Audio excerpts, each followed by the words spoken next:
महाराष्ट्र सरकार ने मराठी और अंग्रेजी माध्यम के स्कूलों में पहली से 5वीं कक्षा तक के छात्रों के लिए हिंदी भाषा को अनिवार्य तीसरी भाषा बनाने को लेकर आदेश जारी कर दिया है।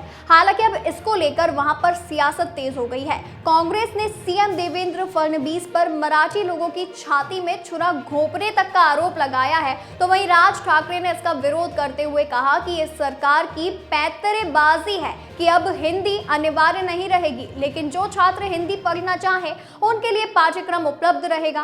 साथ ही स्कूलों से इसके विरोध में खड़े होने की बात भी कही।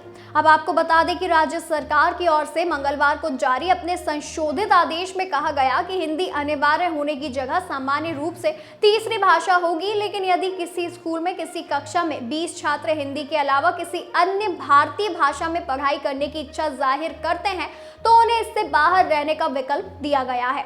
महाराष्ट्र नवनिर्माण सेना के नेता राज ठाकरे ने सरकार के इस आदेश पर खुलकर विरोध जताया है।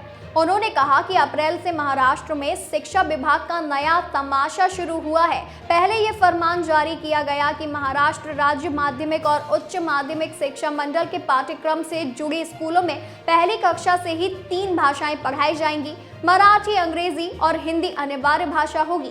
जब इस आदेश पर महाराष्ट्र नवनिर्माण सेना ने विरोध जताया तो सरकार ने चुपचाप पैंतरा बदला और कहा कि हिंदी अब अनिवार्य नहीं रहेगी, लेकिन जो छात्र हिंदी पढ़ना चाहें उनके लिए यह पाठ्यक्रम उपलब्ध रहेगा। हिंदी पर हमला करते हुए राज ठाकरे ने कहा कि सवाल हिंदी भाषा थोपने का ही नहीं है, क्योंकि ये कोई राष्ट्रभाषा नहीं है। वह तो उत्तर भारत के कुछ राज्यों में बोली जाने वाली एक क्षेत्रीय भाषा है। ये जहां कहीं भी बोली जाती है वहां भी अनेक स्थानीय भाषाएं हैं जो अब हिंदी भाषा के दबाव में आकर लुप्त होने की कगार पर आ गई हैं। अब उन्हें अपनी स्थानीय भाषाएं बचानी है या नहीं, ये फैसला उनका है। हमें उनसे कुछ भी लेना देना नहीं है।